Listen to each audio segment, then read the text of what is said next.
Oi, Marina, boa tarde.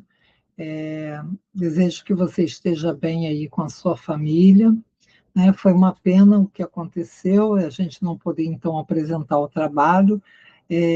O meu grupo foi junto com a Maiara e com a Maristela, e nós fizemos assim, além do texto que você pediu para a gente ler, porque no início nem eu nem Maiara conseguíamos abrir o texto que você enviou, só depois de algum tempo que a Maiara conseguiu, mas nesse meio tempo, como a gente não estava conseguindo, o que nós fizemos? Nós fomos em busca de outros textos.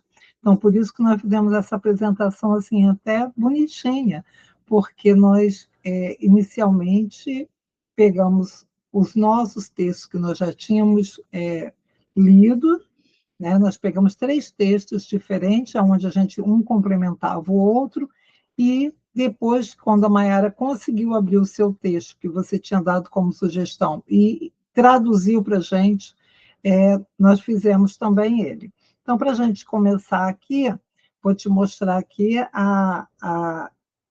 esses artigos todos aqui foram o que nós fizemos. O seu, o da Maristela, o da Maiara e o meu, né? Então, esse programa de criatividade que você deu, nós observamos que no texto, né, nós tínhamos, o texto fala dos artigos que foram buscados lá no Acadêmico, no CAPES, no ERIC, né, e que no total desses artigos, buscando entender os critérios, através dos critérios de inclusão, os estudos empíricos, a investigação com os efeitos de treinamento.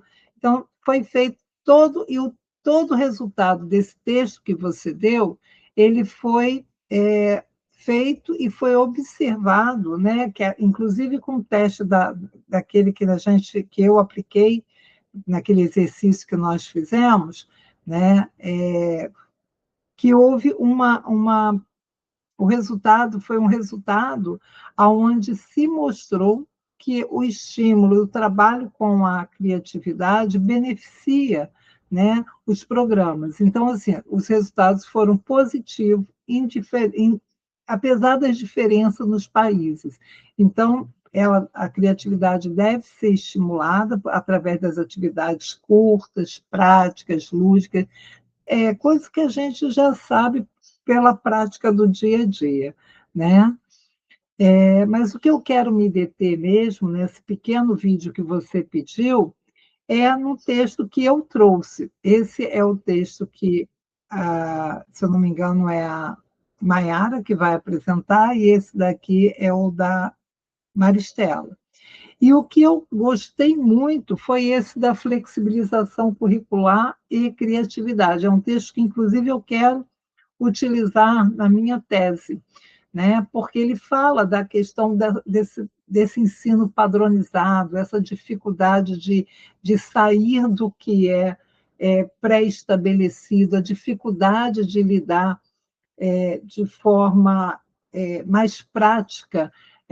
Faz-se muita crítica e não se coloca nada em ação, né? E ele também fez um estudo pela, em diversos locais, pela Finlândia, pelos Estados Unidos, por Singapura, né? Onde ele foi observando como cada país lidou com a questão do enriquecimento escolar.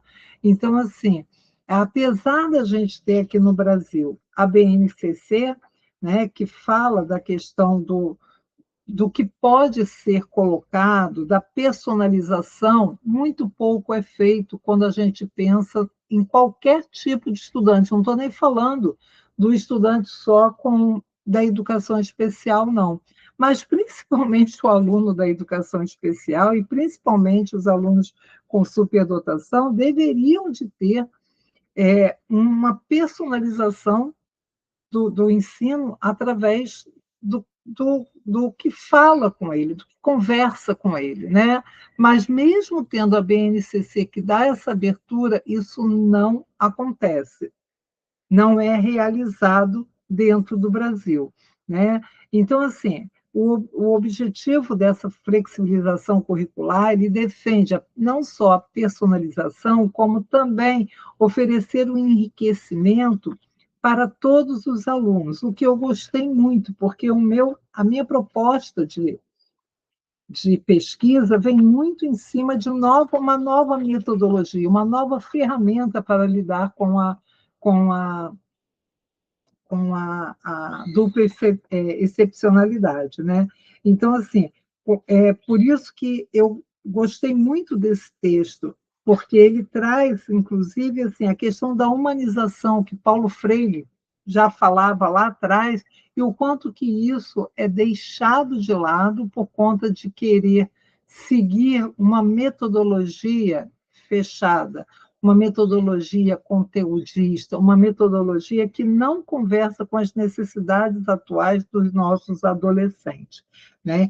Então, assim, desenvolver esse pensamento crítico através da criatividade é algo fenomenal, né? Por exemplo, na Finlândia, eles estimulam a criatividade para a resolução de problemas. Lá nos Estados Unidos, eles já pegam o programa do Renzulli para desenvolver a questão, assim, não só da questão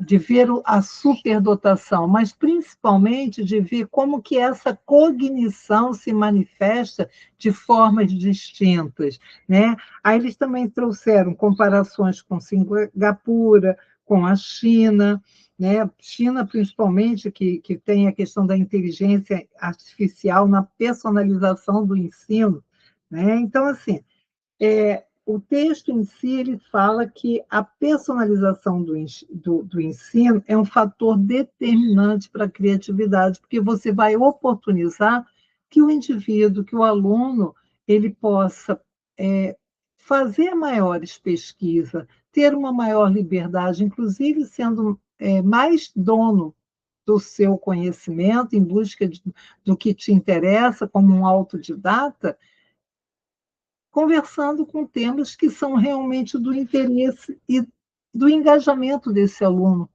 né? Então, assim, para mim esse texto foi fenomenal, tá? Eu espero que seja isso que você tenha pedido. A nossa bibliografia está aqui ao final, né? Aqui nossa fotinha para você lembrar sempre da gente. E aqui está a bibliografia que nós utilizamos nessa atividade. Tenho certeza que a Maiara e a Maristela também vão apresentar esse trabalho e aí vão aprofundar mais nos artigos que elas leram com maior profundidade. Tá bom, meu amor? Desejo para você assim, um excelente final de ano, que eu não sei se eu vou te ver de novo. Então, que Papai do Céu abençoe muito a sua família. Tchau.